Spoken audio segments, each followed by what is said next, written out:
is this? Everybody poops sometimes. Give us the smother. Wake up, sweetness. Your first time should be more than special. I'm in, Savannah said. Good Lord, Gemma. When a man and a woman, in this case, really, really love each other, what happens is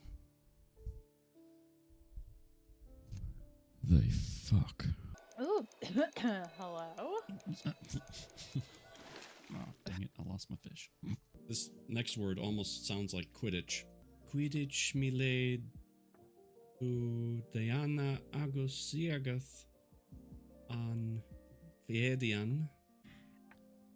As much as I love fucking you, sweetness. We stared into each other's eyes whilst I moaned in ecstasy. Having consumed half of the bourbon, I keep saying bourbon. You know, every time I mess up on a word, Stunt Mama just shows up. She had her seductive smile on her lips. I said we couldn't have sex. I didn't say anything about everything else. Ew. Happy to help. Biatch. You are the spark of light and the vastness of my night. His note, like a finality to a beautiful, breathtaking song. Hi there. Happy Easters to you. I hope you're well. Bourbon. I now think of you every time someone says it. Well, I am so glad. Happy to help. You know, whatever I can do. Whatever I can do to get in somebody's head. Oh boy. What a weekend. We've done this puzzle before, but I like it. There's just something peaceful about it. I'd like to go there. I don't know where it is. But I'd like to go. And just sit there for a bit. It's very pretty. Yes. I hope you've all had a wonderful weekend. I hope you're ready for the week ahead as well. Because tomorrow's Monday. Oh boy. We'll do it again and again and again. As much as we have to. You know, I was having a pretty good day. I really was. But about 40 minutes or so before stream started, I got some news that made me sad-faced. Nothing catastrophic. There I go with the yawns again. It's just another Sunday. So tomorrow afternoon, late afternoon, we're meeting with a builder to see if we can figure out some details and find out once and for all if they can build a house for us. However, my father-in-law drove past the I'm so sorry. My father-in-law drove past the property that we are looking at, and I don't know exactly when it happened, but very recently, someone purchased it. The second land option that we were looking at, he drove past as well, and there's a lot of doubts about that land because of the way it's sloped. Like it's going to end up Oh, gosh. It's going to end up costing way too much money because of needing to truck in dirt and whatever else to help with the build. So, feeling a bit defeated, I guess, is a good way to explain what's in my head right now. Just a bit defeated.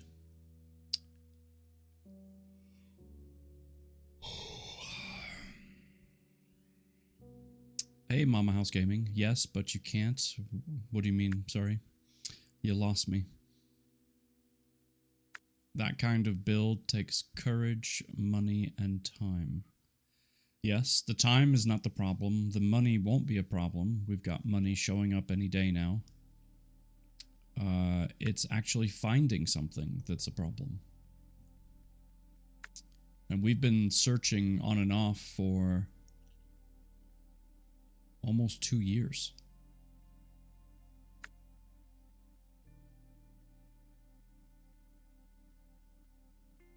So, you can't get your hopes up and then be let down when it doesn't happen. But it was happening. Like we're meeting, we have a Zoom call scheduled with the builder tomorrow. It was going to happen.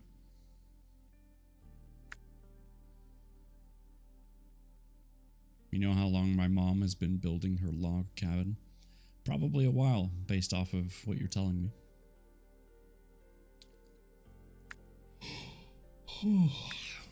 So anyway, the house buying process or building process has been tedious, to say the least. So the thing that's not helping is we are only searching in a very specific part of town. Because if we move outside of that town, or outside of that area in town, our son would have to go to a different school. And we don't want that for him because switching schools is difficult for a kid. I've been through it. I don't want him to have to go through it. So we're only searching on one part of town. So, anyway, that's my sob story, and I'm sticking to it. Either way, happy Easter. Help me zone out for a little bit as we read a book. We're going to get right into it tonight.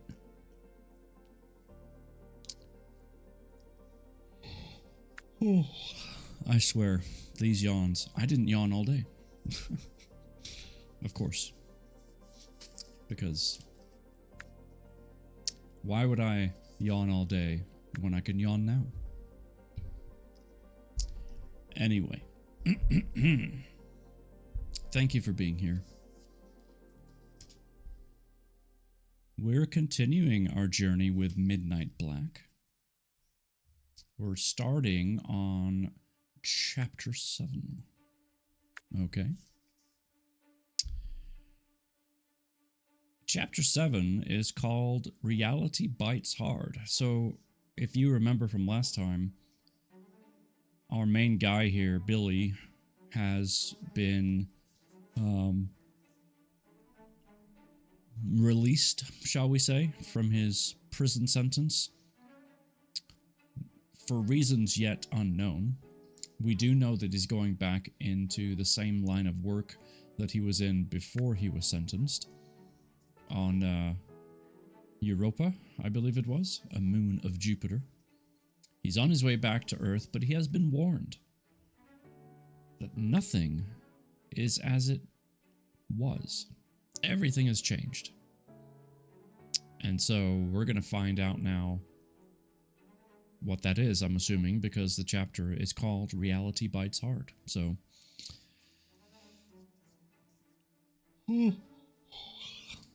get that yawn out, and off we go.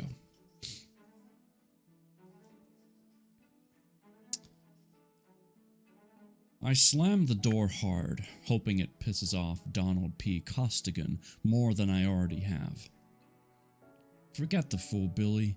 He's just another puny dunce you'll never see again. I gaze at the next guy in line. I'm sure he's wondering what happens behind the sinister black door.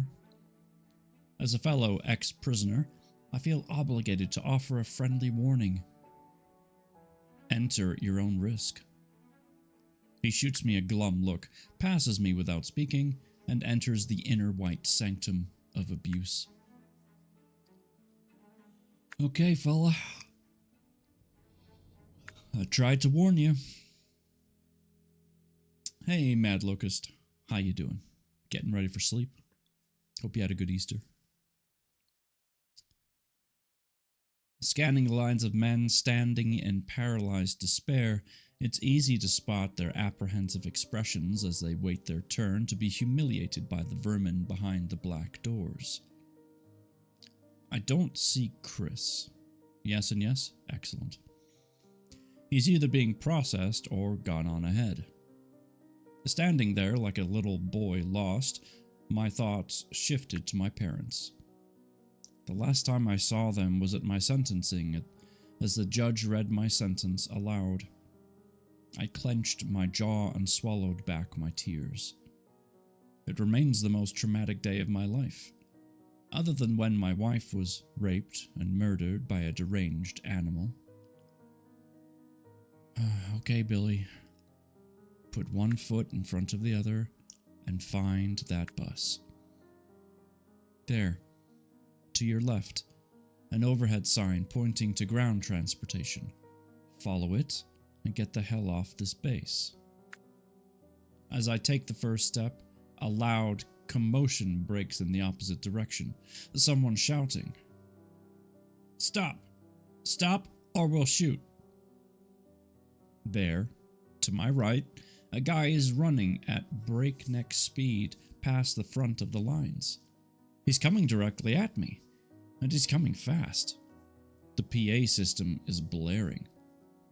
Code Red. All officers to the processing area. Code Red. All officers to the processing area. With weapons raised, security officers are hot on the guy's heels. The German shepherd straining at its leash, teeth gleaming, drool dripping as he drags his handler toward the running man. The prisoners in the line back away, the loudspeakers blaring again. All returnees, stay in your line. Stay in your line. The runner is flying fast, one leg stretching in front of the other in a desperate sprint to outrun security. Holy crap. If they shoot, I'm in the line of fire. My brain is screaming at me to get the hell out of the way. The runner, who looks Hispanic, is 20 feet away, 15, 10, 5. 3 bursts of gunfire echo throughout the room as rounds rip into the guy's back. His mouth flaps open. His eyes bulge. His head snaps back. His arms fly up and out toward me, his hands landing squarely on my chest, knocking me back.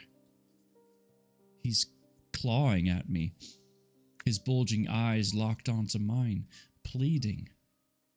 His mouth's open, but nothing's coming out. My arms encircle him. Too late. He's sliding to the floor. His eyes never leave me as his last seconds of consciousness slip away, and he lands flat on his face at my feet. My God. The back of his shirt is ripped away, his spine is exposed, he's gushing blood. The German shepherd's set loose. The beast charges forward. Move, Billy, move. The animal leaps over the dead guy, slamming into me with the full force of its weight, knocking me to the floor.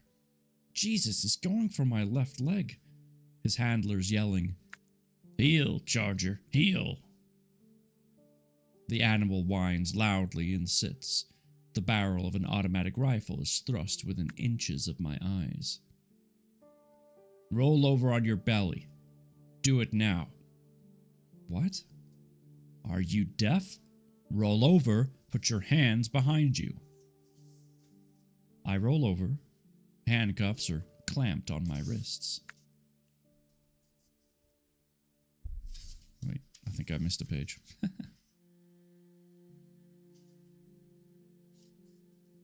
Nope, I didn't.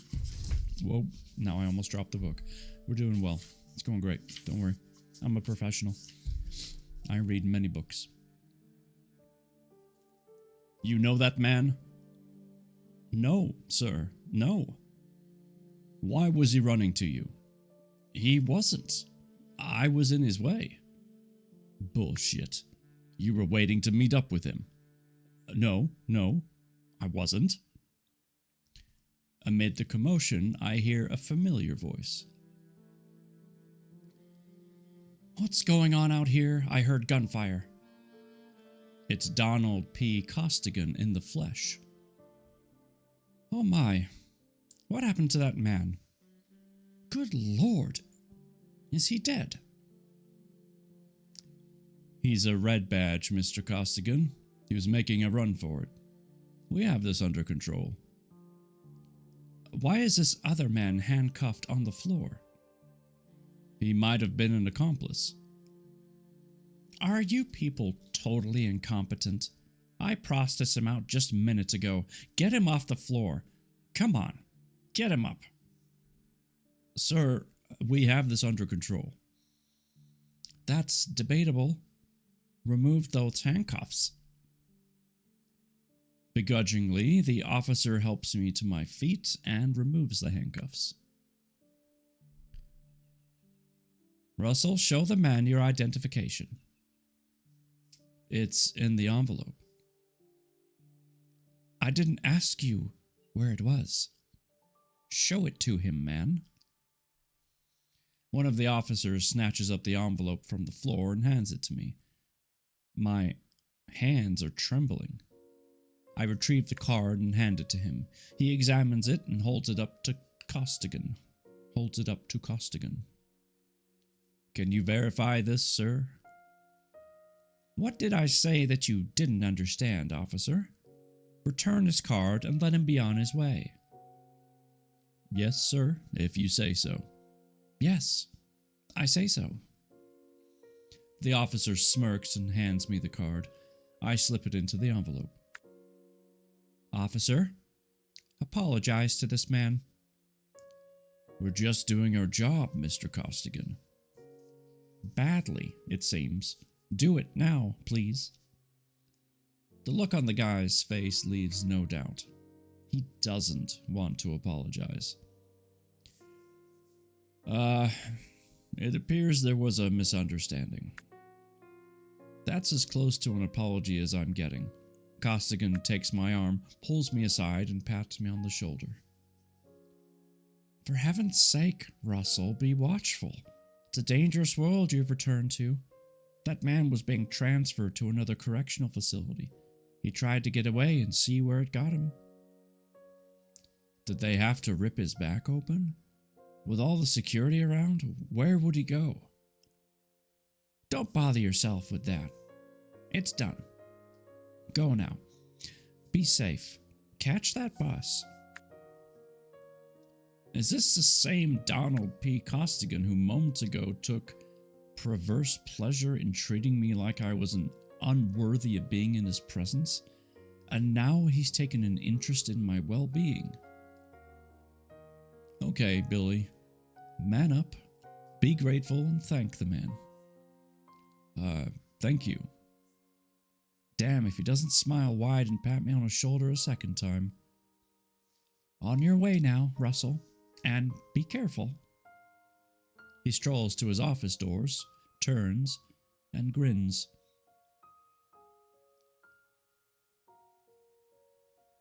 Still, wait, what? I can't tell who's saying this. Still think my mother was of bovine origin? Bad choice of words, Mr. Costigan. Yes, it was. Have a safe life, Mr. Russell. Passive-aggressive Donald P. Costigan enters his lily-white office, hopefully gone from my life forever. two black men in white uniforms show up with a stretcher and place the dead guy face down on it, exposing his mutilated spine. That must have been a really painful death, by the way. Serves a little brown bastard right. Jesus, what? I look at the white officer who spewed those racist words and frown. Hey, pissant, what are you looking at? Nothing, officer, nothing. Then put one foot in front of the other and move your ass away from here.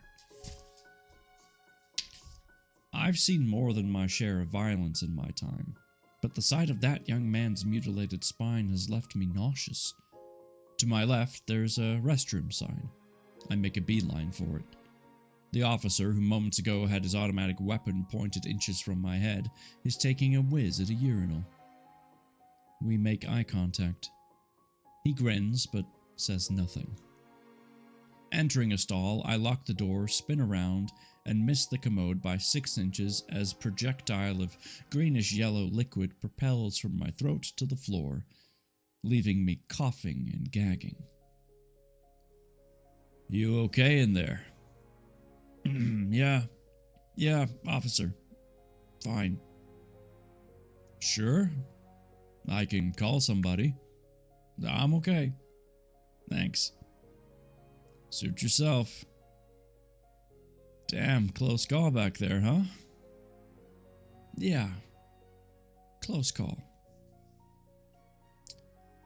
You mentally deficient mole was the one itching to blow my brains out a few minutes ago. When I hear him leave, I make it to one of the sinks and douse cold water on my face. I'm white as a sheet. Pull it together, Billy boy. Find that bus and make your escape from this place. Outside, the dead guy's body has been removed. An older Hispanic woman in blue overalls is mopping the blood from the floor. Still shaken, I take a deep breath and follow the signs to transportation. When I reach the exit, a WPF officer stops me. Where are you going? I'm tempted to tell him Disneyland, assuming it's still there. I'm supposed to board a bus? Through this door. Which bus? He shoots me a strained look. There's only one. It's big and white. You can't miss it. Outside, there's only one bus. A big, unmarked white one. A WPF guard holding an automatic weapon is standing next to the seated driver. I smile, but neither of them does. A dozen men in UPS brown uniforms like mine have taken up most of the seats.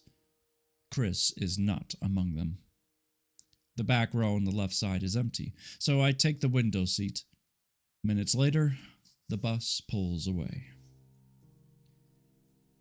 Glancing out the back window, I see the big black Europa perched on its launch pad, looming like something out of a computer graphic-laden sci-fi flick.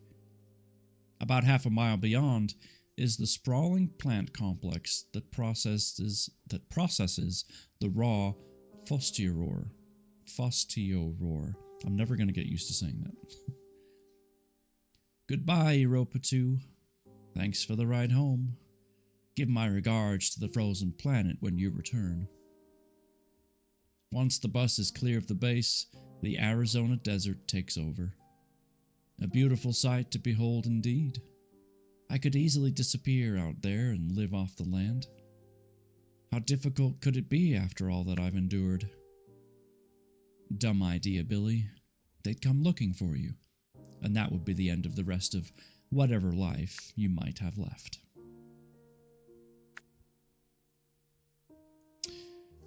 Alright, so Billy's finally made it out of the base. There's a short break in the story. I guess we'll see what happens.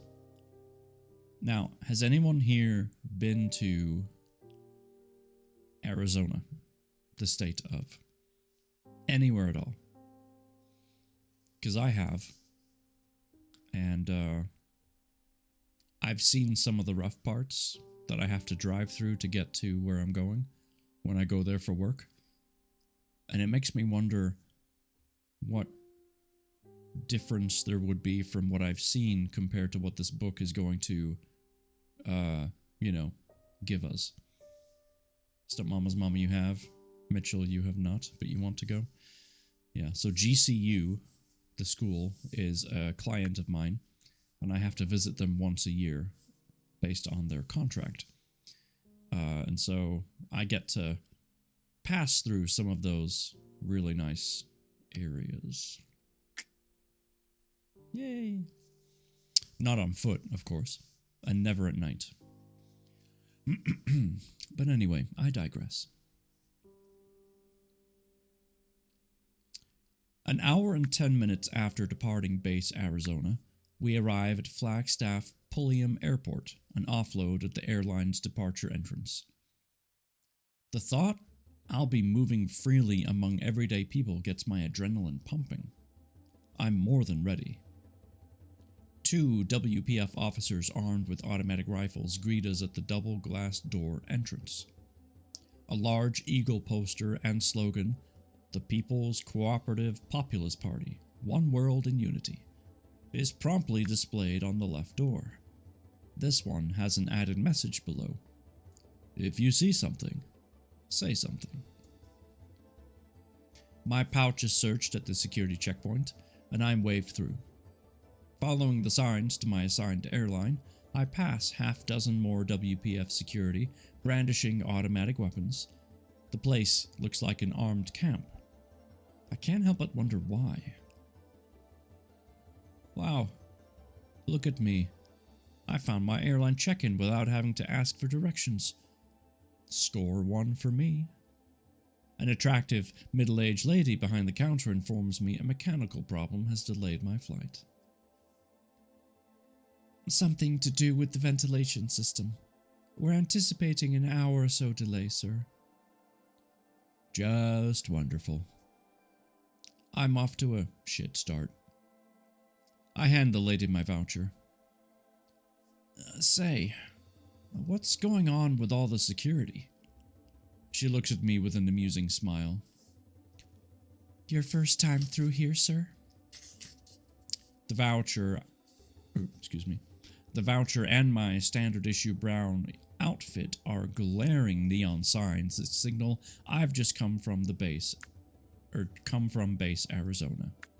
She probably uses that insolent line with every parolee who comes through to amuse herself. Smiling her practice smile, she hands me a boarding pass and a small brochure. Here's a map of terminal amenities. Where's the nearest food? She points past a long row of check-in counters to double glass doors. Through those doors, follow the signs. Listen for the announcement when your flight is available for boarding. Thank you for flying with us. Be sure to come visit again. If you've seen the Toy Story movies, there's the tour guide Barbie. Bye-bye now. Bye-bye now. That's kind of what I felt like right there. God, she's milking this for all it's worth and loving it. Not if I can help it. And if I do, I won't be wearing brown. She shoots me a smug look and turns away. Same to you, sweetheart. Passing through the glass doors, my smell box catches the aroma of food in the air. Ahead is a food court offering a buffet of pizza, Chinese, burgers, and sandwiches. Settling at a burger joint, I order a double patty with cheese, fries, and a Coke, and pay for it with my debit card. There went 8 credits. 8 credits. If that's like $8, that's pretty good for an airport. Just saying. Hi, Purple. Happy Easter to you too. How are you? Finding a seat at a nearby table, I dig into a real burger, not that fake crap they served on Europa. My mouth alerts whatever part of my brain deals with pleasurable sensations, just how wonderful real food can be. Each bite is pure ambrosia. Once my belly is full, I make my way to my concourse, find a quiet corner, and watch with amusement the parade of humanity passing by. Tall, short, thin, fat, young, old, our own alien race. Shamelessly, I leer at every fetching woman who passes to the point of embarrassment. Theirs, not mine. I haven't seen or engaged with the female species for far too long, and damn it, I want one. One lovely young creature realizes I'm sizing her. I think that's supposed to be sizing. It says seizing her up. She acknowledges my chutzpah with a slight nod and a smile before fading into the crowd, never to be seen by me again. The announcement finally comes that my flight is ready for boarding. My assigned seat is the window 2/3 back on the right. When the door closes, no one is seated besides me. Any hope for a lively conversation with a fellow human is quickly dashed. Maybe I should get into this red book to find out what this world government is all about. But before I do, my thoughts return to the loss of my parents. It could be another Russell family. I'll call as soon as we land. Do what you always did on Europa during cold, bleak nights when your dreams drifted back to Deirdre and my loving parents. Do it now. Let the good memories wash over you like a warm blanket. Quick break in the story. I don't know how long I've been out, but when I'm awakened by the sound of the captain's voice on the intercom. Let's see if I can do this. Ladies and gentlemen, we'll be landing at Logan Airport in approximately 20 minutes with a straight line and approach to runway 22 right. It is a brisky 52 degrees and light snow slurries, but we've been informed that the roads remain clear. Sit back and relax while our capable cabin crew prepares us for our arrival. Thank you for flying with us, and we hope to see you again.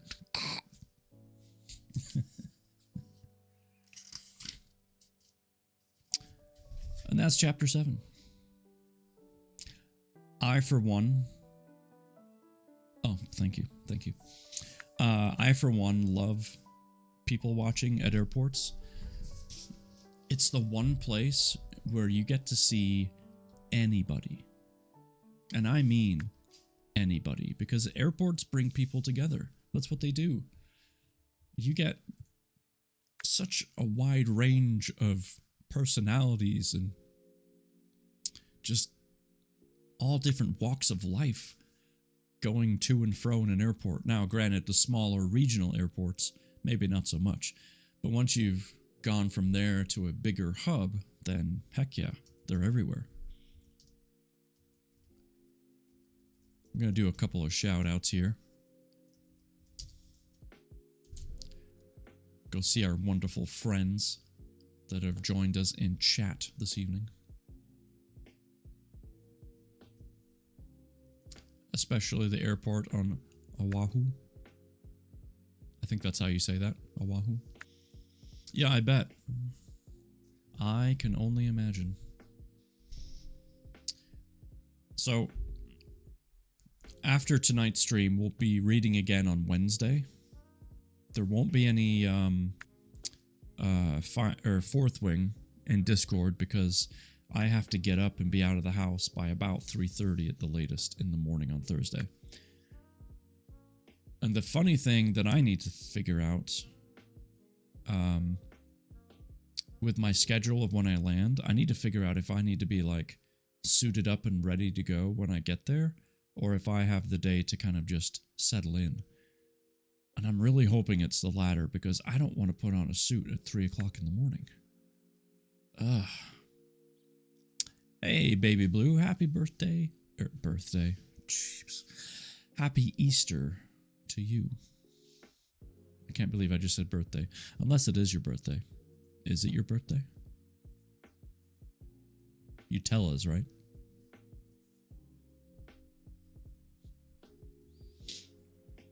I'll take it and no. Okay.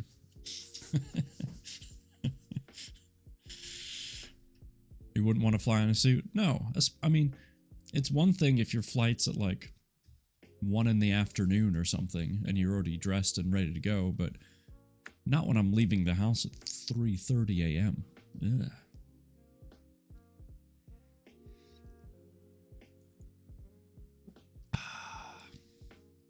Pajamas all the way. That would be nice. Now I'm headed to Louisville, Kentucky. I'm going to a conference that our company has never been to before. So it's going to be up to me to figure out what it's all about and if it's worth us going again. Yada, yada, yada. It's going to be exhausting because I'm going to have to absorb the whole thing. What's the tea tonight? It's the same tea I always have. I am a creature of habit. Black tea with milk and some sugar. Yep. English breakfast, basically, is the American brand that I like to use. And if you use 2% milk instead of skimmed, it's a little extra smooth. It does matter. Noted. Excellent. How are you, Baby Blue?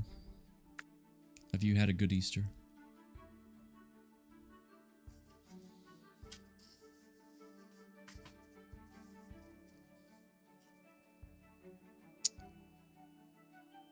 Oh boy. Chapter 8 is called A Slow Ride to Hell. I'm exhausted, waiting for work tomorrow. Well, you came to the right spot.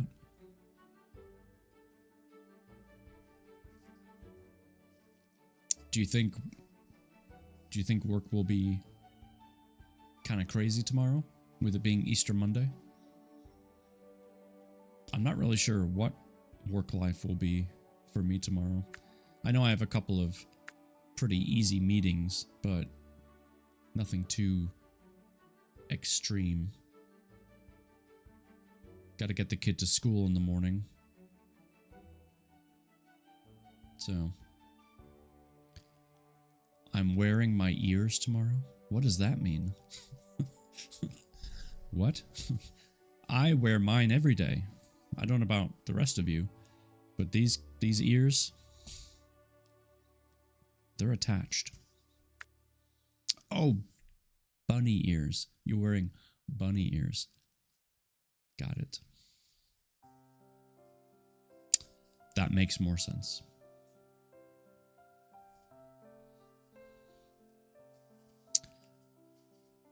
Makes a lot more sense.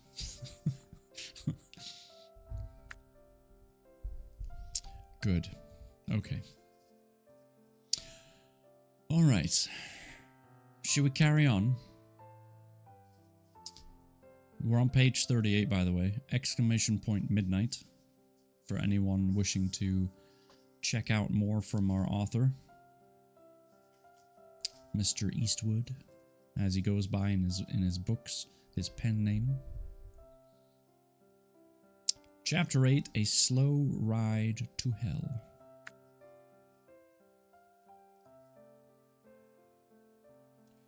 Following the signs to ground transportation, I pass through the baggage area and spot a public phone. I'm in the booth. The receiver is in my hand. There's a credit card slot where I can use my debit card. I slip it in to the slot, but hesitate. Do I want to do this in a phone booth in an airport? Maybe there's a phone in my new quarters. I'd rather call from there. I leave and approach the revolving door to the outside. A WPF officer gives me the once-over. Good flight? Yes, thank you. Better change. Excuse me, officer? The clothes? What about them? I worked security at Base Arizona for a couple of years after I got out of the army. Oh, lucky you. Did you get to shoot anyone in the back? Right, my brown outfit. Where are you headed? Boston. Boston? Transportation's right outside. Mind if I ask you a question? Shoot. That WPF patch on your arm is part of a special unit. The World Police Force replaced all police departments. Everywhere? Yep. We're under the command of the World Police out of Marseille now. Okay, thanks. Good luck. And be sure to ditch the clothes. First thing on my to-do list, officer. I was sure he was going to ask where I had served time. I would have lied. Don't want to talk about that excuse of a planet ever again. Yes, there's a puzzle. Do the puzzle. You have to put the exclamation point before the word, though, to get the link. Outside, unlike the stink of human sweat and fusty roar, the cool night air hits my nose pure and sweet. Further down to my left, a flurry of activity catches my attention. A WPF patrol car, lights flashing, is parked next to a police van. 5 men and 2 women, looking like the Walking Dead, are being hustled into the van. By the curb in front of me are half a dozen identical red vehicles. On the rear door of each is stenciled in white, Boston Taxi System. Digging out the address to my destination, I approach the vehicle at the head of the line. A bearded driver with dark wavy hair is leaning against the front passenger door. He's young, maybe in his late 20s. He stands erect and smiles when he sees me approaching. Hello? You need ride? He has a heavy accent that I can't place. Yes. Where, sir? 477 West 4th Street, South Boston? Yes, sir. Excellent. I have a transfer voucher. Excellent, sir. Handing him the voucher, he examines it and stuffs it in his shirt pocket. Good. Thank you, sir. Luggage? No. My name, Raj Rashmi. We go now. What's going on over there with the cops? No panhandlers allowed on airport property. They round them up and take them to jail. We go now. Okay. We go now. I don't see any private vehicles coming or going, which strikes me as strange for one of the busiest airports in the country. Where are all the private vehicles? Curfew. Only taxis allowed in airport after 9. I would love to ask why, but I don't. We dip under Boston Harbor via the Ted Williams Tunnel. When we emerge, Raj heads south on I-90. It's impossible not to notice a sizable electronic billboard off to the right displaying a series of numbers exceeding 9 billion. But the total is continually decreasing. Impressive billboard, Raj. Raj's eyes dart to the rearview mirror. Population numbers going down. Too many people. You have big sign where you come from? Quick, Billy, lie. Yeah. San Francisco. But it wasn't that big or impressive. Jeez, we still don't have a solution to the overpopulation problem? Long before I left, we were kicking out babies until we were crawling over one another for space and resources. Nothing ever changes until it becomes a crisis. Mind if I ask where you're from, Raj? Sri Lanka, sir. You like living here in America? Good when I arrive. Not so much now. Much drugs, crime, not safe. Let's see if I can engage this character in a conversation about the Pakistan-India event. Damn. Pakistan and India screwed everything up, but good. Rashmi's eyes shoot to the rear view mirror, his brow crinkles. Yes, terrible. His eyes go back to the road, and he falls silent. That's as far as he seems willing to go on that subject, so I don't press him. He picks up I-93 South and exits on West 4th Street, crosses over D Street, slows, turns off his lights, and rolls to a stop in front of a row of tenements. With his engine running, he points to the building directly across from where he's parked. This is it, sir. There's no streetlight. Dark as midnight out there. So is the building, except for a dim, flickering light coming from a window on the first floor. I hand Raj my credit card. He swipes it and hands it back. Raj sits pole straight, swiveling his head from left to right, like he's looking for something. Is everything all right? Don't be standing around. Not safe. Good night, sir. As soon as I'm out and close the door, Raj turns on his headlights and peels away, leaving me alone in the middle of this dark, cold street. And a good evening to you too, Raj Rashmi from Sri Lanka. What do you know that I don't? Turning to the house, wondering what I'll find inside. Hell, it has to be 1,000% improvement over where I've been. Abruptly, the quiet night is interrupted by the sound of feet moving fast across the road. I look to my left. No one. Then to my right. 2 shadowy figures are moving in my direction. I take a quick step back. Hey, who was there? No response. What do you want? Whatever you can give, sir. It's a man's voice. I have nothing to give. Back away. The 2 figures are now close enough for one of them to reach out and touch my arm. Take your hand off me. We mean you no harm, sir. Anything will do, anything you can spare. I told you I have nothing. Now back off. A light comes on over the tenement's front door, casting just enough illumination to make out an elderly Asian couple standing in front of me. Their faces are gaunt, their eyes dark and sunken. They're covered in gray-soiled knee-length overcoats. The man's unshaven, thinning snow-white hair. The tenement door swings open. A short, balding man in loose-fitting blue jeans, house slippers, and a blue t-shirt steps out onto the stoop. His right hand wrapped around the neck of a regulation ball bat. There's a sound of tinily jingling bells as he moves down the 3 cement steps, waving the bat over his head. Get the hell away from that man. Go on, move it, or you get a taste of this bat. The Asian man waves his arm. No harm meant, sir. No harm meant. I don't give a damn. Get the hell out of here. The anorexic-looking figures quickly slink off into the darkness. Damn streetwalkers. You're lucky there weren't more of them.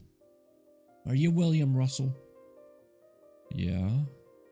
About time. I expected you earlier. The flight was delayed because of a mechanical problem.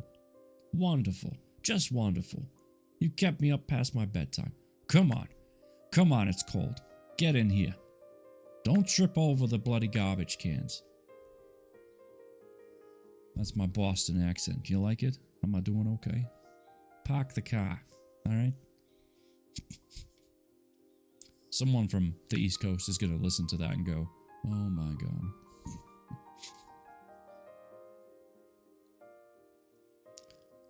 Whoever the hell he is, he's rude and bossy as hell. Boston. I'm barely past the overflowing garbage containers lined along the sidewalk before he's up the stairs and entering the house. As soon as I cross the threshold, he slams the door, locks it, throws the deadbolt, and turns off the outside light. He presses a second switch.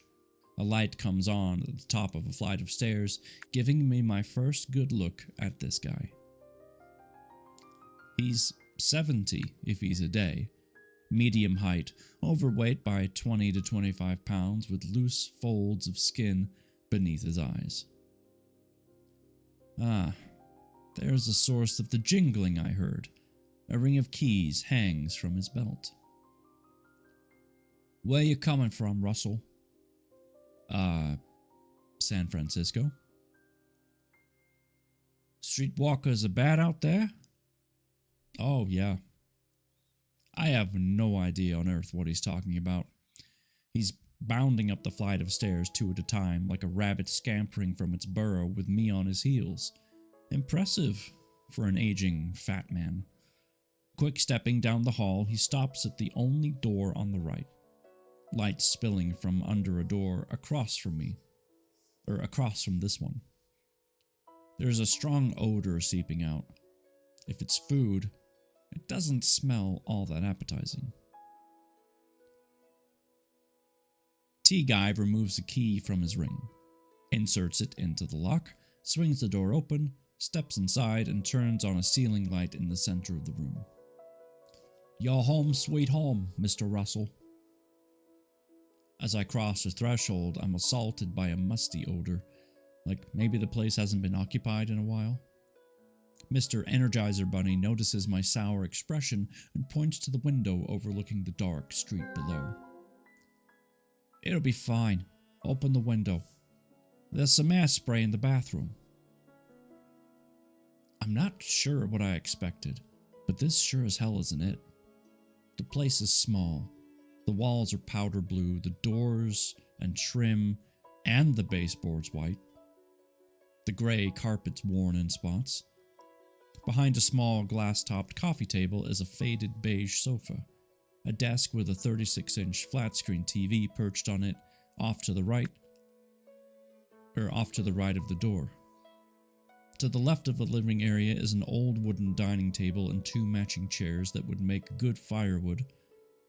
Next to it, a small kitchen with a refrigerator and flat-top electric stove. A microwave, toaster, and single-cup coffee maker are on the counter.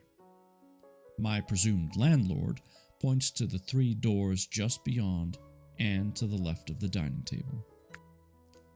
Bathroom to the left, closet in the middle, bathroom to the... Wow, I said bathroom. Bedroom to the left, closet in the middle, and bathroom to the right. The thermostat's on the wall between the bedroom and the closet. I didn't catch your name? Julius Summers, owner, house mother, and all-round nice guy.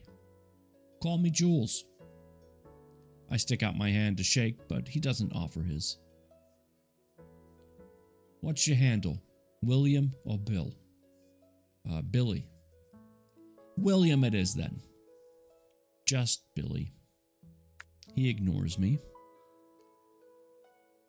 No one's lived in here for a few months. I would never have guessed. He shoots me a narrow-eyed look as if he's trying to decide if I'm a wise ass, and then smiles. Good. A sense of humor. I like that. Everything you need is here. Sheets, towels, cooking, and eating utensils. There's no cleaning service. You'll have to keep it up to yourself. You'll find a few cleaning products on the shelf in the closet. The washer and dryer in the basement. Cable TV comes via satellite to the local relay station from Menwith Hill Station, the old Royal Air Force Base near Harrogate, North Yorkshire, England. Way back in World War II, Menwith provided communications and intelligence support services to the United Kingdom and the United States. When the world government took over, they restored it with state-of-the-art technology. I know that's more information than you need, but I'm ex-military, and it's all about details, details, details. Oh, which branch? United States Marines. You? No. Entered police work right out of college. Ah, a college kid. Good for you. Knowledge is power. Now for the TV. Whatever your taste in music, you'll find it on channels 13 through 25. Entertainment channels follow. Most TV shows these days are written for twits, if you know what I mean. Those who knew how to write like adults are all gone, replaced by hacks who fill pages with dog shit ideas, bad dialogue, and government propaganda. It almost makes watching the silly commercials enjoyable. Almost. There are sports channels and plenty of government political bullshit if you're into that. After all those years without so much as a weather forecast, a test pattern would be an improvement. I don't see a computer. Don't have one. If your life's goal is to cruise the internet reading all the trolls spewing misinformation and conspiracy theories, you can buy one. One day, all the satellites are going to come crashing down, and then what will we do? Take up rereading books again, I guess. The fridge is stocked with a few things, and there's a box of coffee pods about the sink. All courtesy of your new employer to get you started. Say, did you know a 9th century Ethiopian goat tender named Kaldi claims to have discovered coffee when his goats became excited after eating his beans from a coffee plant? Can't say I did. I'm full of useless trivia. I'll be working at the South Boston Police Precinct. Is it far from here? It's an easy 10-minute walk. Out the door, turn right, cross over D Street, then right on Broadway. The precinct is a 2-story red brick building on the other side of the street. 2 short blocks down. There's a clothing store on Broadway and a small grocery store a few doors down from there if you need anything. I live on the 1st floor. Doors on the left at the bottom of the stairs. The apartment across the hall. It smelled like someone was cooking over there. Yeah, that's Conrad. Conrad Billings. He works at the Exelon Mystic Power Plant. I hardly see the man, but I hear him and his friends coming and going. A word to the wise? Keep your door locked and stay off the streets after dark unless you're looking for drugs, a hooker, or have a death wish. None of the above. Good to hear, Billy. What time is your check-in? 10 in the morning. He hands me the door key along with a second one. The longer one is for the front door. Never come or go without locking it. Does anyone see the ads right now? It says we have an ad break. Last time you couldn't see the ads.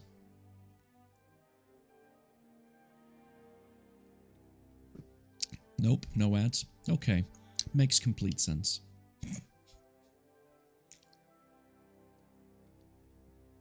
I'm asking because last time it said we had ads.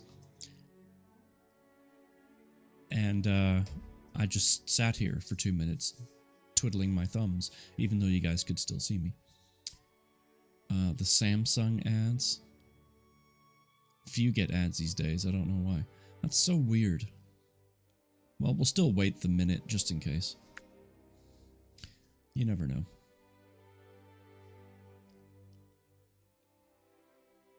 And I lost my place anyway.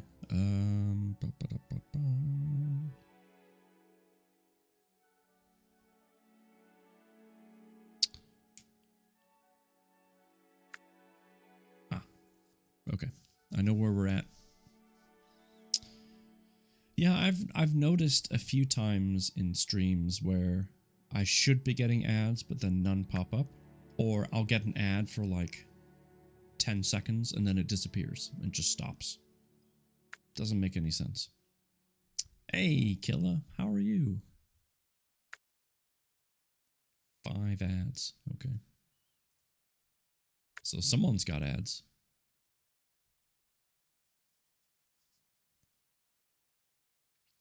I am back on affiliate.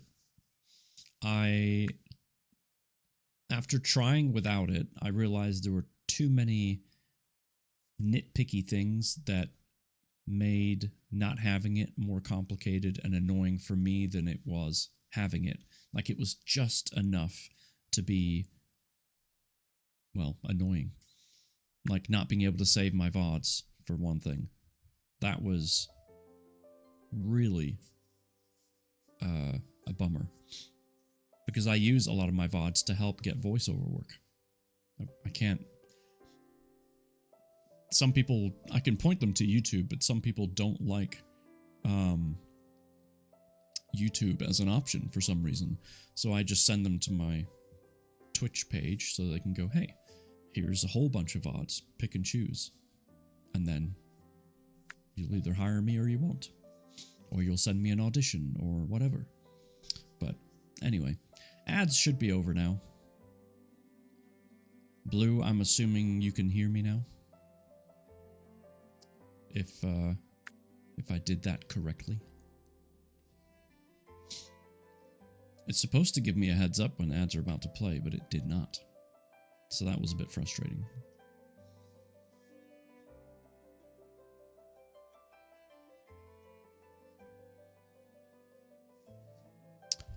You can? Alright, cool. Excellent.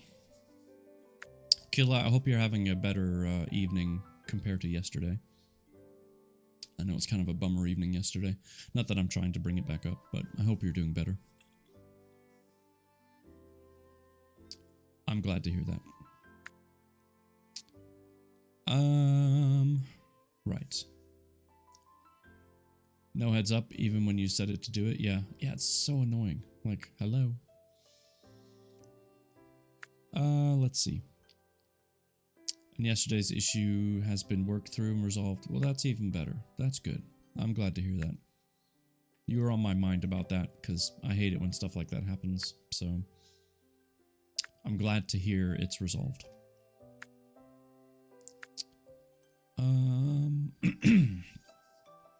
The longer one is for the front door.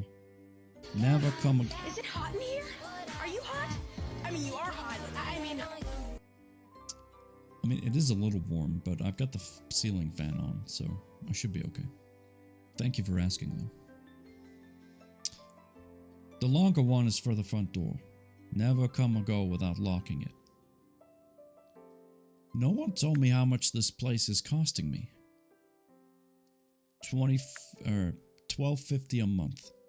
The lease is in the government's name, and they pay the rent. Okay, that's it. You know all I know. Sleep well.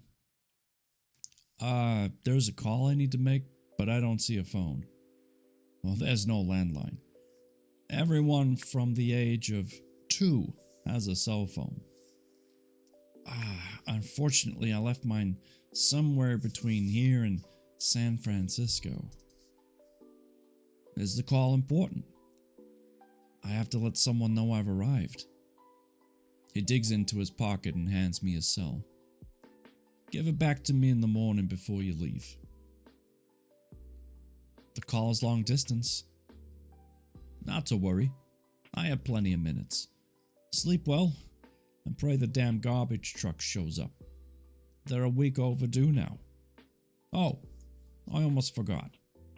There's a decent bottle of bourbon above the sink if you imbibe. Also, courtesy of your employer. Okay. See you whenever. Bourbon. Scurrying to the door, he's gone like a sudden gust of wind. I can see this guy will take some getting used to. Okay, Billy. Meager as these digs are, it's time to settle.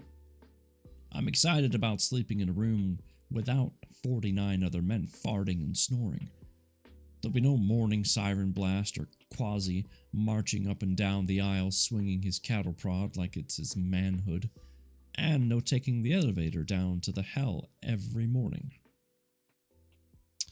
Right now, my lips, tongue, and throat are in need of that bottle of bourbon. Finding it in a glass in the cabinet above the sink, I down a shot in one gulp.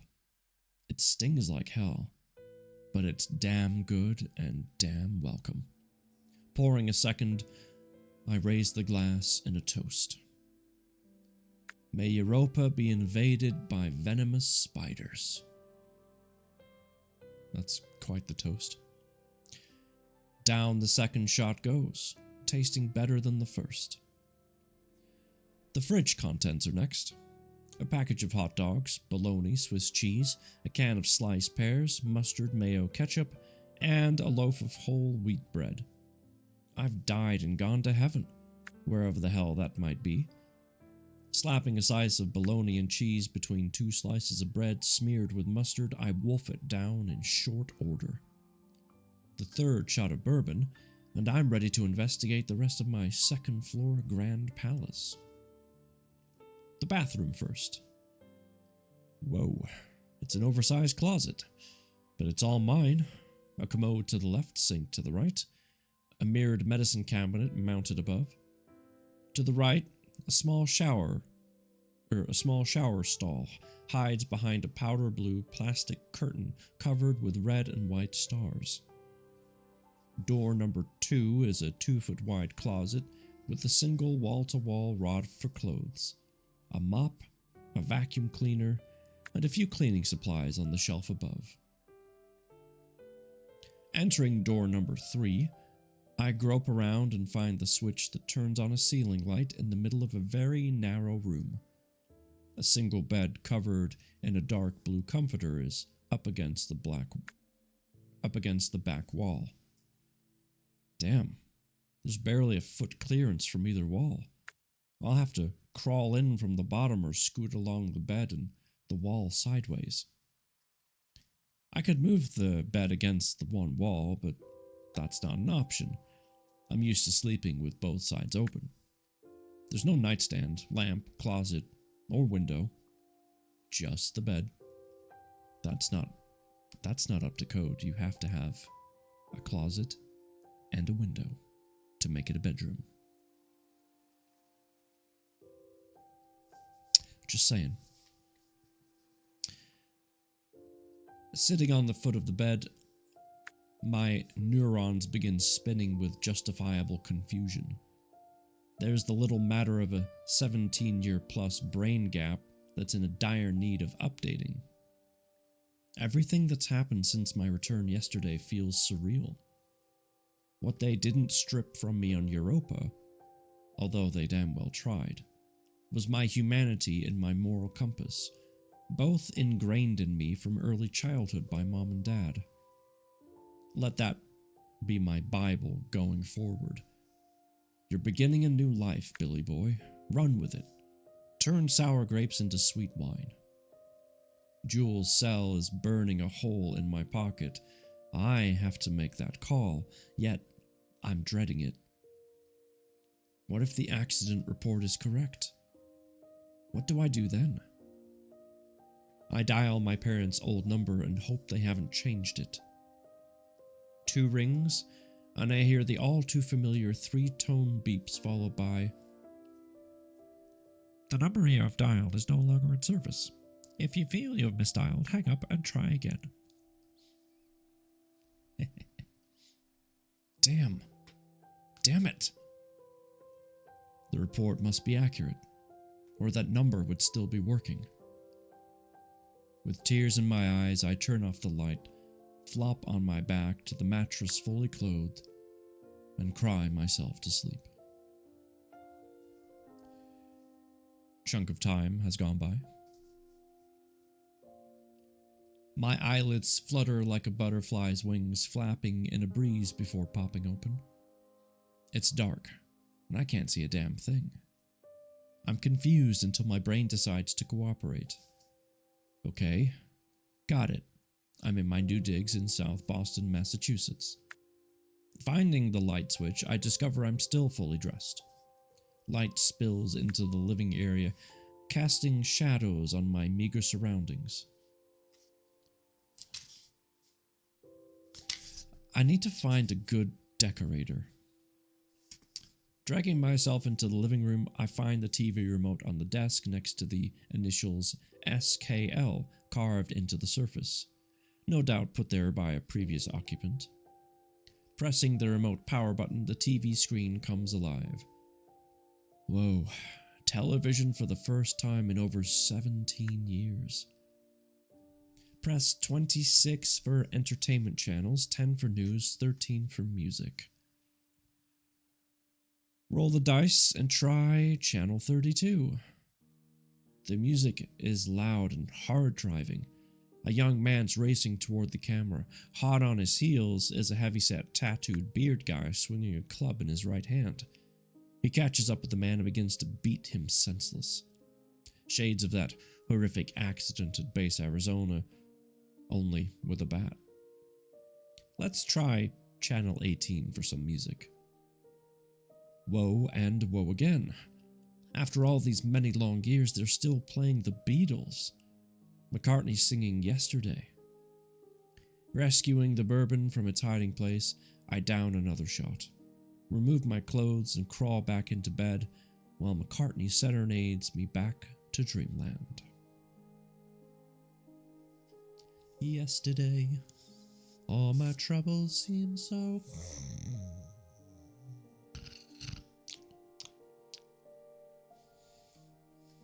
That was chapter 8, by the way.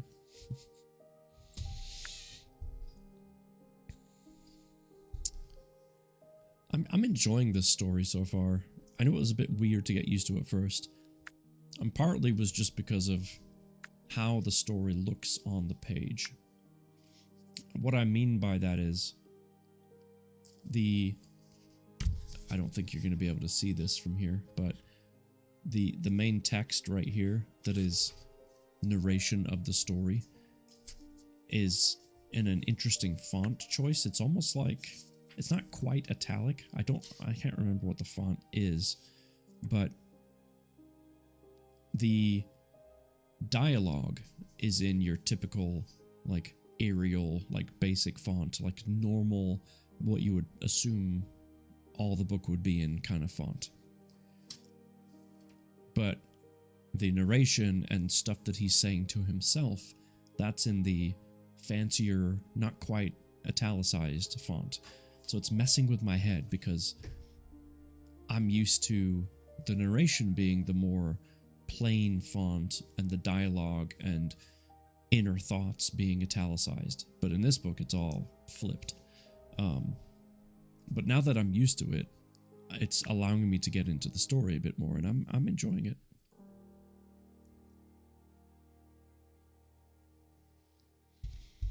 Especially knowing these guys are in Boston, you know what I'm saying? Hey, forget about it.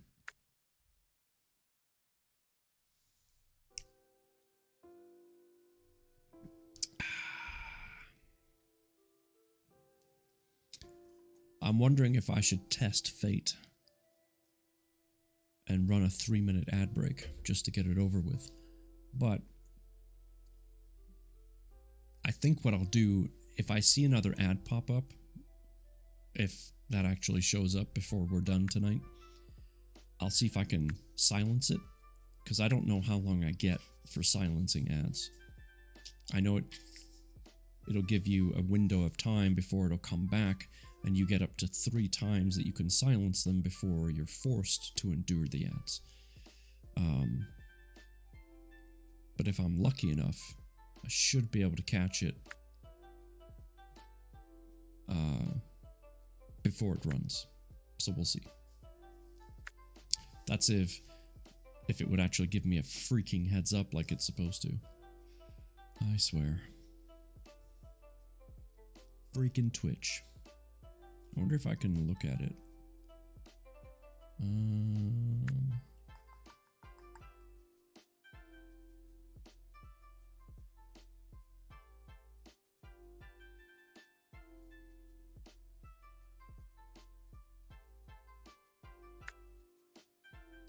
Yeah, pre-roll notifications.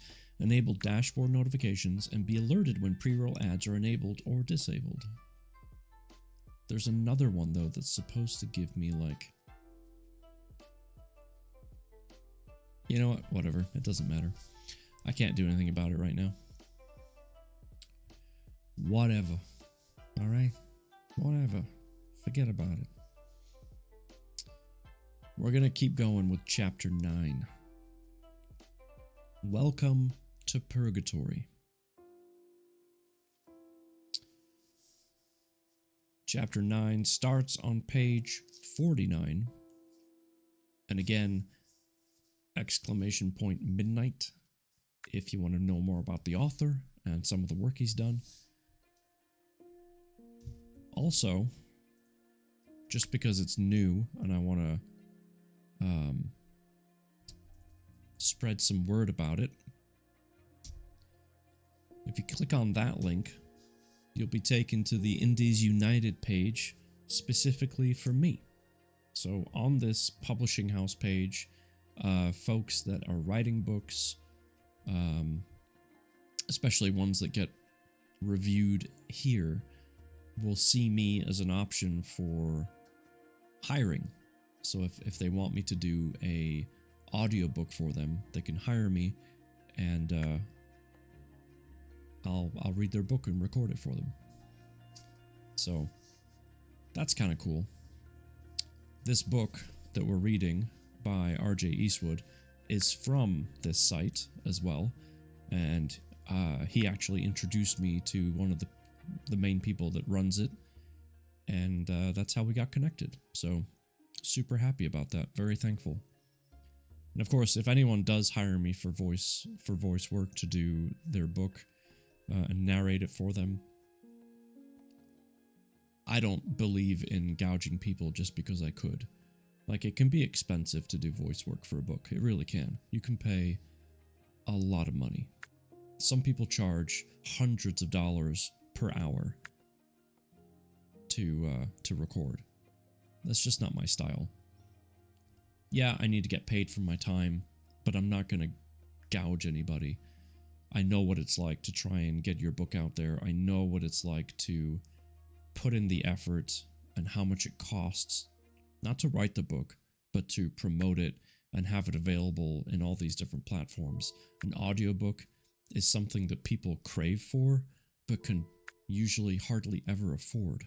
So my goal is to try and help if I can, and meet these folks in middle ground so that they can get a product without feeling like they just had to take out a loan to do it.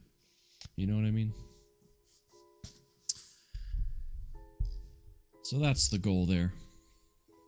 Just trying to help.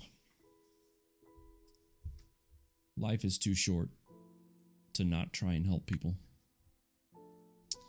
Anyway, take another sip of my tea here, and then we'll get cracking on Chapter 9. Is everyone doing okay?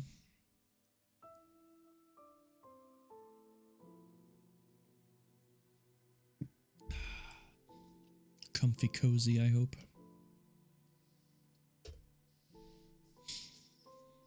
Alright, Chapter 9, page 49, Welcome to Purgatory.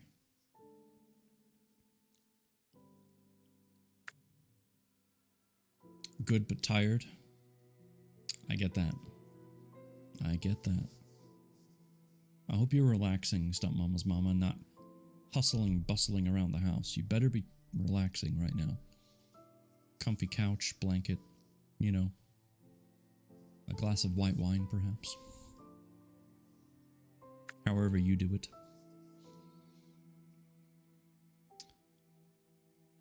Phantom images bounce around my skull like an errant bullet. I'm working my ass off in one of the cold, damp mine shafts covered head to toe in dusty, smelly Fostia roar. Lying in bed too close to snoring, belching inmates. Quasi's jackbooting up and down a row of bunks, threatening to zap anyone for the slightest infraction. I see my parents laughing and talking, but I can't determine what they're saying. Now Deirdre's standing at the foot of the bed. I can see her face, auburn hair, matching eyes, and she's smiling. Yep, comfy couch and blanket, but a glass of milk. If I drank wine right now, I'd fall asleep. That's fair. And milk's a good choice, by the way. You drink that milk. I applaud you. Don't let your daughter tell you any different. God, she's as beautiful as I remember. She extends a hand and I reach for it, but Quasi steps in and jerks her hand away. What now? Someone's tugging hard on my left big toe. Hey, Russell, open your eyes. Wake up. Wait, that's not Quasi's voice. My eyelids open like a soda can. Who the hell is this fat, balding man at the foot of my bed? Hey, wake up. Jesus, it's Jules, the landlord. Yeah, what? I didn't hear you go out this morning, so I came up to check on you. What for? Didn't you say you had a 10 a.m. check-in? Yeah. It's 9:25, soldier. 9:25? Holy crap. When you didn't answer the door, I used my key to get in. You don't want to be late on your first day of school. Jesus, Jules, thanks. He bounds to the door.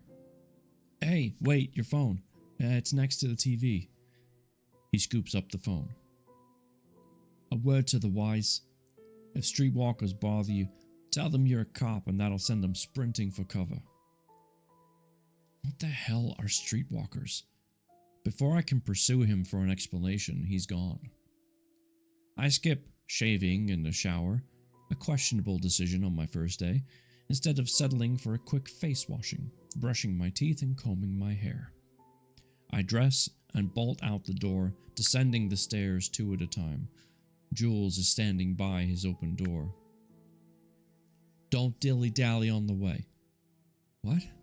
No sightseeing. Sightseeing? Is he kidding? I reach for my key to unlock the door. It's unlocked, William. Go. Thanks, Mom. Outside, there is not a soul in sight. An inch or so of snow covers the sidewalk. The road is wet, but clear. It's cold, but the sun, that glorious orb of light and warmth, greets me with a chilly kiss through a light haze. It's going to take a few days before it sinks in that I can walk about freely again and on the surface of my own planet. Taking a deep breath, my nose is assaulted by the rancid smell rising from the snow-covered stacks of garbage bins lining the sidewalks. I'm getting my first look at 4th Street, lined with old 2- and 3-story tenements, some painted white with grey trim, others light grey with white border. Nothing like New England conformity. Following Jules's instructions, I make my way up 4th toward Broadway, when an older couple approaches me with outstretched hands. They look like the same two from last night. I'm not sure they recognize me. On your way, I'm a police officer. Jesus, Billy, that sounded whiny. They slink away like I have a contagious disease. Hey, Mr. Thump Gaming. I see you, buddy. By the way, for those of you that don't know, Thump is wearing a maid's costume right now. And he looks beautiful. And hairy. But you know, I'm not judging. Feel free to go look if you don't believe me. On the corner of Broadway is Sully's Newsstand. A sign touts freshly brewed coffee. No time for that now. The sidewalks on both sides of Broadway are lined with overflowing garbage containers and large black plastic waste bags. There's lots of foot traffic. I'd have to be indifferent not to notice 2 distinct groups. Some look normal, going about their business. Others, looking downtrodden, approach passers-by for handouts. Must be the streetwalkers Jules referred to. What's caused all these souls to be out here? I pass at least a dozen of them and get cold stares, but none approach. Maybe I look like a cop. Amlas, how the heck are you? Happy Easter to you. I don't have a command for hello, but I do have a free sound command for hello that should work. Actually, can you test that for me? Because I haven't actually tried it. There should be a sound alert for hello. As well as, oh, hey, there it is. Thank you. I don't know why I'm above. Oh, I see. That needs to go there. Thank you. Good job. Appreciate it. Anyway, good evening. Hope you're well.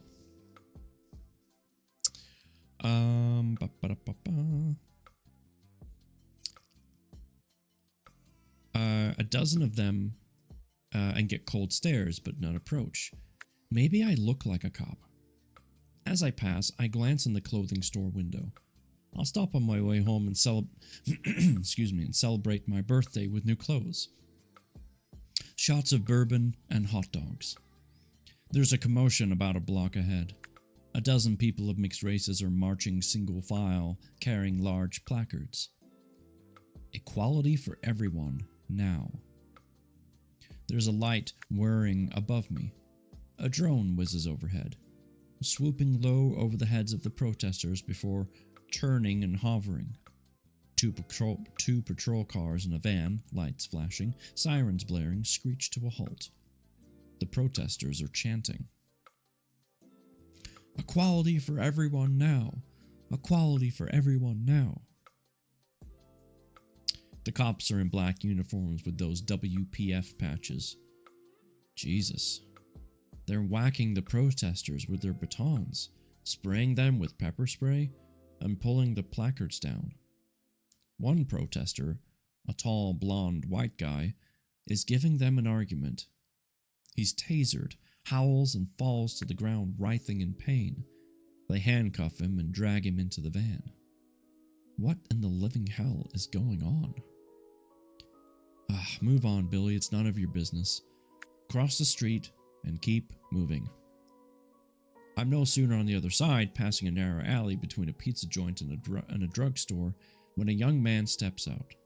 He's in his mid-20s, lean body, long hair, and he looks nervous. Sir. What now? His eyes whip to the cops busting the protesters, then back to me. He's trying to hand me a sheet of paper. What do you want, kid? Take it. Read it. Join the movement before it's too late. He thrusts the paper toward me. Just take the damn thing. Get rid of him. Read it, man. Read it. Time's running out. Armageddon is lurking around every corner. Nervously, he looks to the cops before turning off to the back of the alley and disappears.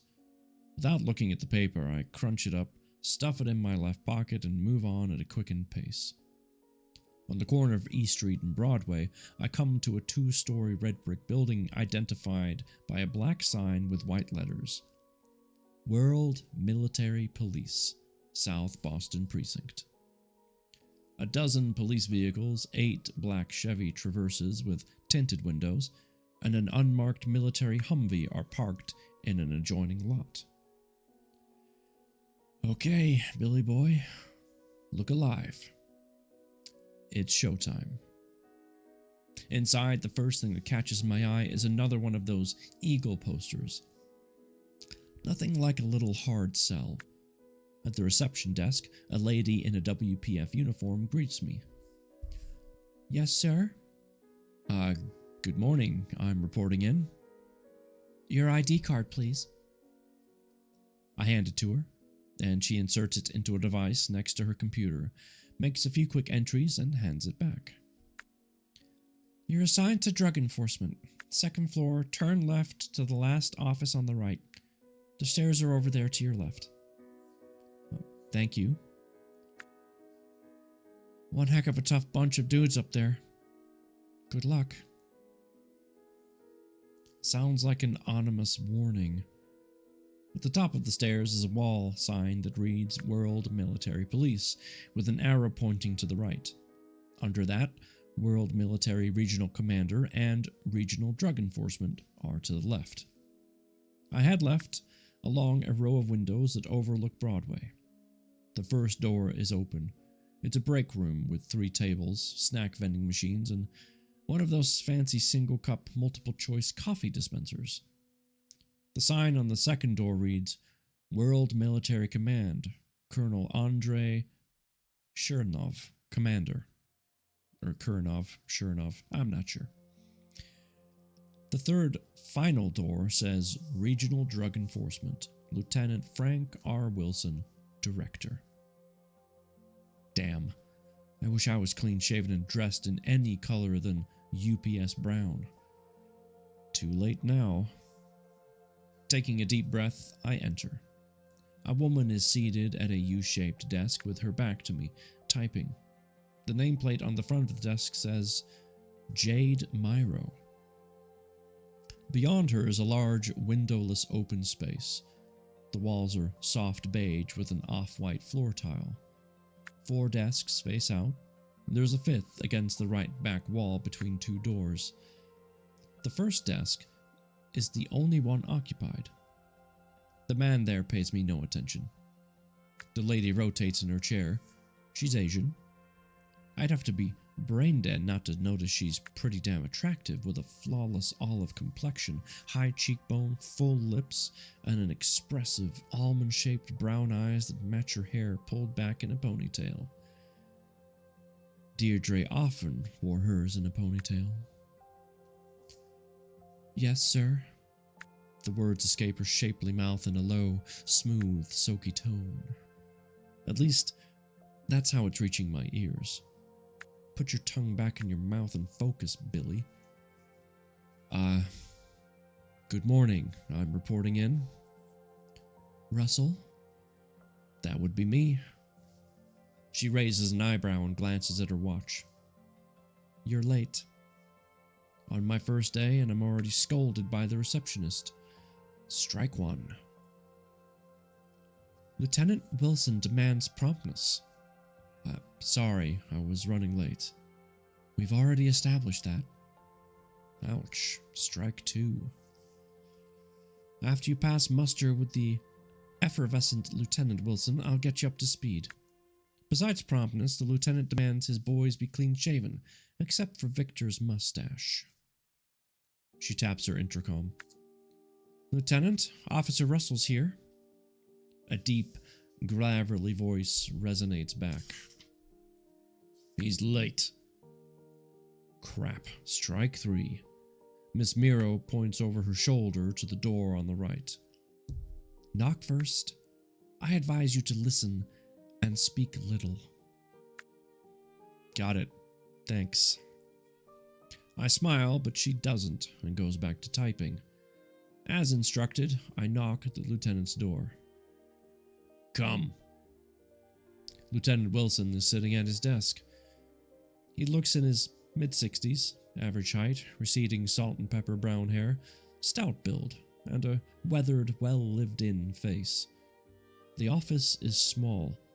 2 chairs face a brown wooden desk. Behind Wilson is a matching credenza. Above is a large framed wall map of New England. That's it. No pictures or mementos anywhere. A double wide window to my right overlooks a row of single-story houses in a middle-class neighborhood. Black garbage bags and containers are stacked along both sides of the street. What's with the lack of garbage collection? Russell, come in. Close the door. You're late. Sorry, I was whacked from the trip and overslept. It won't happen again, sir. No, it won't. Ouch, and ouch again. Wilson spies my unshaven face. No facial hair here except for Victor's mustache. Yes, sir. He's up and coming around the desk, thrusting out a beefy hand. His grip is firm. Settled in okay? Working on it, sir. Thanks for the groceries and the booze. You're welcome. Take a seat. As he strolls back to his chair, I notice what I hadn't. He walks with a limp favoring his right leg. You go by William? Billy. First things first, Billy. I know where you've been, for how long, and why. That information stays with Colonel Shurinov and me. The rule here is don't ask about anyone's past. Got that? Yes, sir. From what I hear, Europa's a hellhole. It's that and more, sir. Then consider your early release a gift. But buyer beware. 17 years is a lifetime. A lot has changed. Forgive the pun, but it's going to feel like you've landed on a foreign planet. So take it one day at a time. How much more foreign can it be from where I've just returned? Marseille chose you for this assignment based on your DEA background and how you handled things in that closet. Sir? In that closet, you delivered justice. So I murdered a guy in a closet, and that qualifies me as an exemplary candidate for this job? I'm not proud of what I did, sir. Just the same, he had it coming, and you took care of business. I wouldn't begin to know how to respond to that, so I don't. It's been over 17 years since I worked with the DEA, sir. And your point is? Just that it's been a while. During that time, did you ever lose confidence in yourself? Well, no, sir, I can't say that I did, but then you have your answer. Your performance here is all that counts now. Under the terms of your release, you're on a parole for 1 year from today. Assuming all goes well, your parole ends in a year, and your record will be deleted. Second, this is your life's work from this day forth until you either expire in the line of duty or retire. For your sake, I hope it's the latter. Since I'm hearing this stuff for the first time, best to smile and agree. Yes, sir. I expect you to be where and when you need to be, on time. Keep your eyes and ears open, and above all, trust no one outside this office. Yes, sir. There's no sirs here. It's Frank or Lieutenant. Yes, Lieutenant. The government has charged us with ferreting out drug lords and their minions from their rat holes. Having served with the old DEA, you know how dangerous this work is. There was never a day when it wasn't, Lieutenant. The world government estimates that at least 50% of the planet's population is on one drug or another, or a combination of several. That's one hell of a lot of junkies out there who will do whatever it takes to get a cheap fix, resulting in the highest worldwide crime rate in decades. And then, there's the elite crowd who can afford the high-priced designer stuff. Both groups are a problem. Our job is to cut off the flow wherever we find it.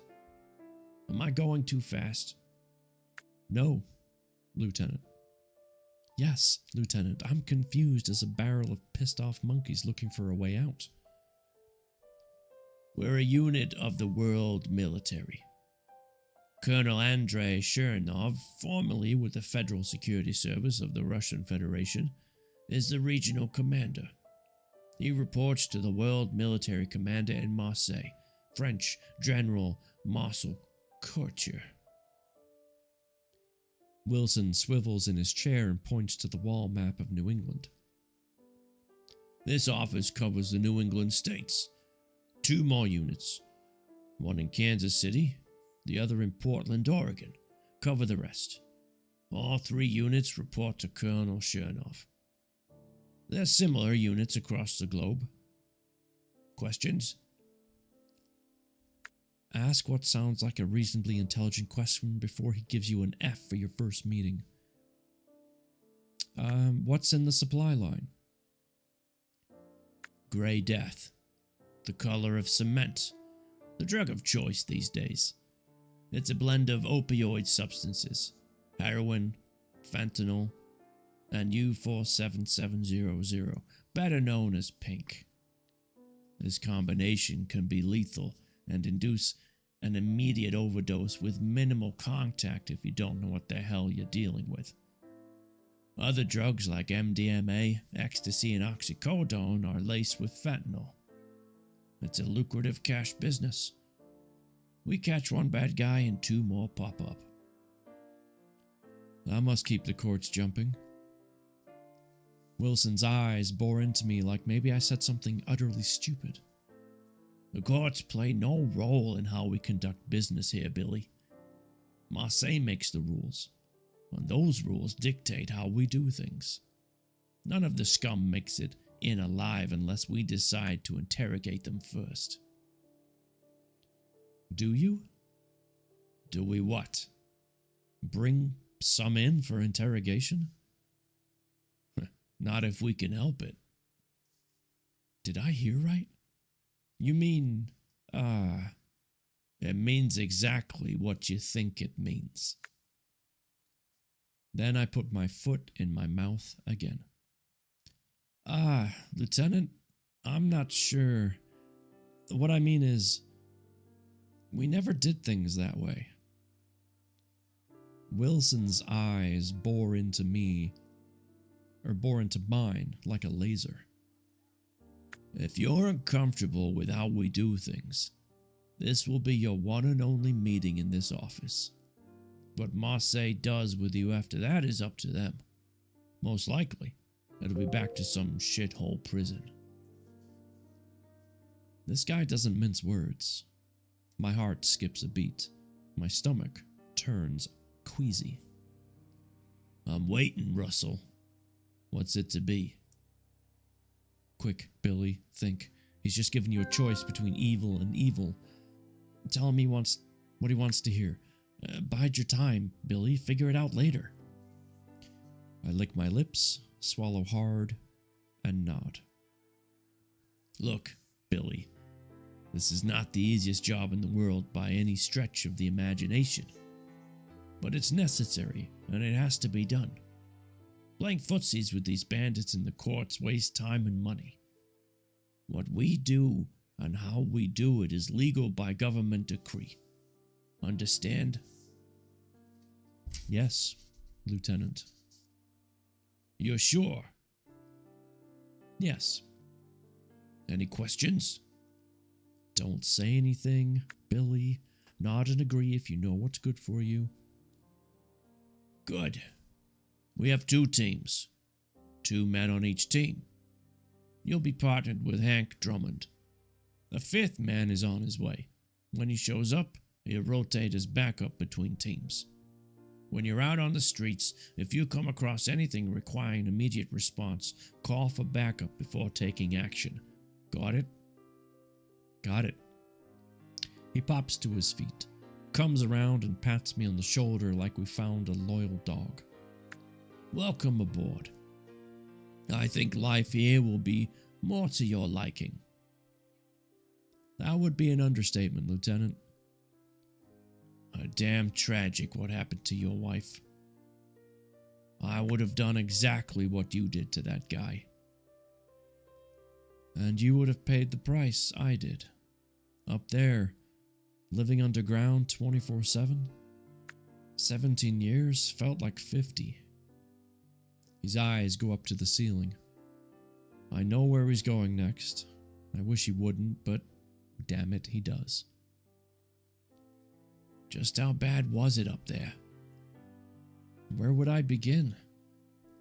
He's waiting for more, but a shrug is all I offer. Okay, someday you'll share the gritty details over a beer. Yeah, someday. Like hell, I will. There is... Or wait. There is one thing. During processing in Arizona, there was a reference to the Pakistan-India event, but no explanation was offered. Jesus, you don't know. We had no access to any news. It was their way of controlling body and soul. He falls silent. His head swivels to the window. He's thinking. He blows a hard breath. His expression turns somber. Pakistan and India were still fighting their age-old border war. 9 years ago, it came to a head when Pakistan fired off a nuke at New Delhi. I have to digest that for a second. What?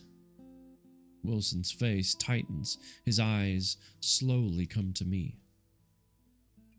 The warhead exploded 5 miles short of its target. A half-mile above the ground. 2 million on the ground were vaporized instantly. My God. The world was on verge of a global nuclear war when the UN negotiated a halt to further escalation. They tried for a nuclear ban, but it never came to a vote. Not one nuclear country was willing to give up its evil weapons.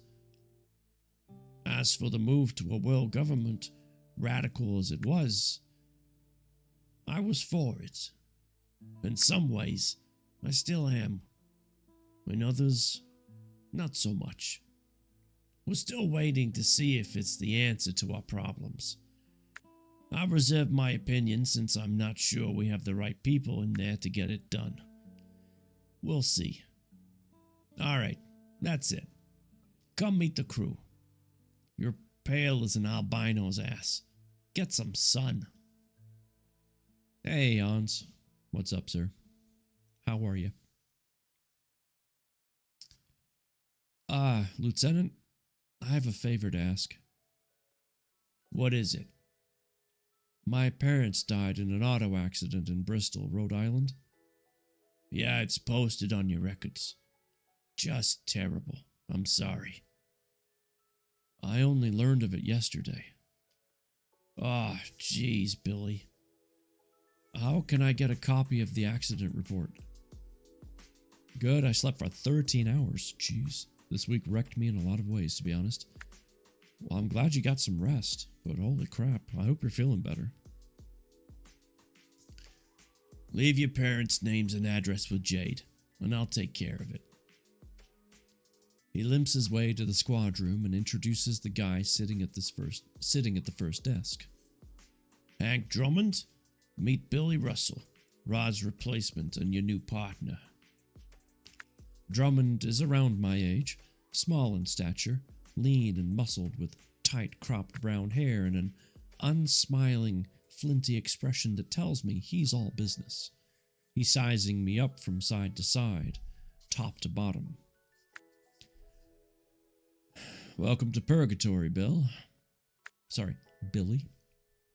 After what I just learned, pass Purgatory and go straight to hell. Thanks, Hank. Jade, you met.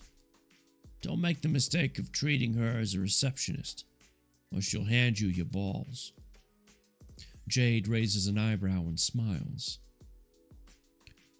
For once, the lieutenant's telling the truth. Hank, where are Gustav and Victor? Drummond swivels in his chair and points to a door to the left of the back wall desk. Okay, Billy. Get settled in. You'll meet them later. Without further comment, Wilson limps back to his office. Jade waves me over. Billy, take a seat over here. Happy to, beautiful. Happy to. She turns to her computer, taps a few keys, and reads from the monitor. William Eve Russell, age 44, residence 477 4th Street, Boston. Special Officer, Boston Police Department, Drug Enforcement Unit, South Boston Precinct. Weapons restriction, none. Restricted to M5 clearance. Do I have it right? At least I'm again listed as living, breathing member of the human race. What's an M5 clearance? Whatever Lieutenant chooses to share with us. From the bottom right drawer, she fetches a black leather holster with a Smith & Wesson 9mm 45 ACP, stuffed in it with an extra slot holding a silencer along with a shiny gold badge with the black number 513 in the center. When you're out and about, keep your weapon and your badge visible on your belt. Cops are the last humans streetwalkers are looking to interact with. She withdraws a pair of handcuffs. Handcuffs? Nope. Cups is hand? I don't think so. And handcuffs and a cell phone from the same drawer. Anytime you need to call in, just press home. As for your apartment, while you're on parole, the government pays your landlord to ensure you don't spend it on wine, women, and song. On the first of each month, your salary is electronically posted to your debit account, and your rent is automatically deducted. And my salary? $3,800 a month. $45,600 a year to risk life and limb. 18 years ago, I was making a third more as a DEA officer, and I didn't have to kill anyone for it. You're in luck. Today's the 28th. Your first month's salary gets posted in a few days. Don't spend it all in one place. And oh, I just noticed today's your birthday. Happy birthday. Thanks. She points to the desk that's pushed up against the far back wall. For now, that one's yours.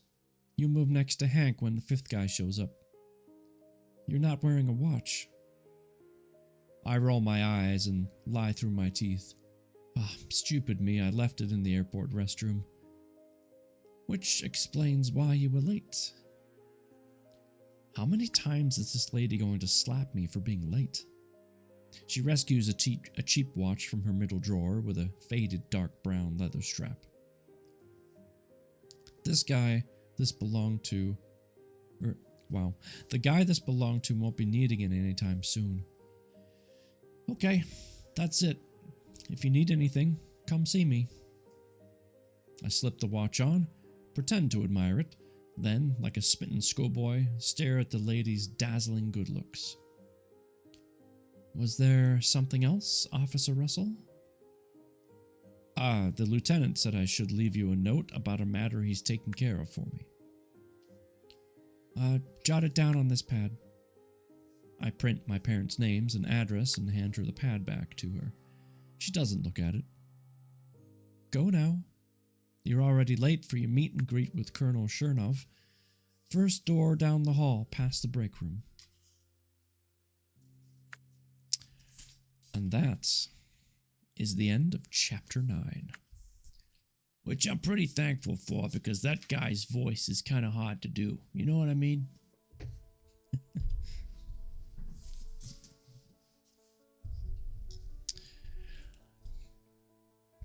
It's fun and tricky sometimes trying to come up with accents for people on the spot.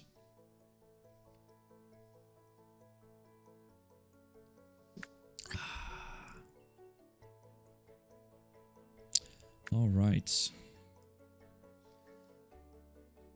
A little rough on the throat. Yeah, a little bit. I mean, it's not too bad. It's not like I'm shouting or, doing things that would make it difficult. It's just a little rough, that's all. But, here it is. Blah, blah, blah. Right. Well, it has been nice to sink into a book for a couple hours and read to you. Well, almost a couple hours. I'm glad for these kinds of nights, especially when, like I said, when you get bummer news, stuff like that. It's never as simple as it can be. Something always goes wrong.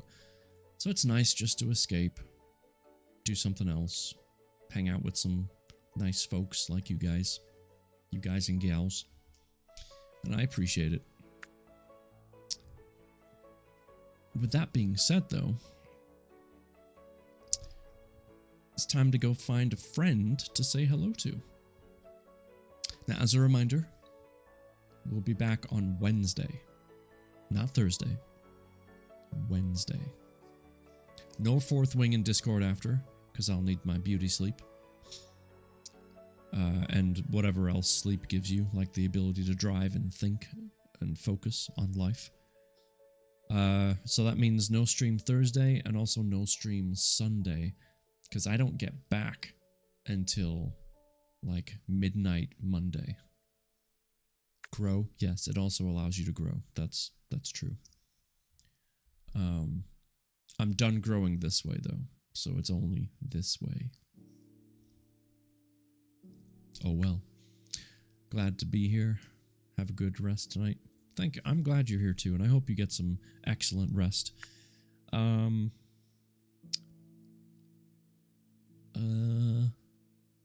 You know what? We'll go say hi to Thump. He's playing Left 4 Dead 2. Always a fun, old school zombie shooting game. And he told me earlier tonight that I've inspired him. Oh, ads are snoozed for 5 minutes. Thank you, whoever did that. He told me that he is going to be reading a book soon. So, I'm excited. So let me get the raid going.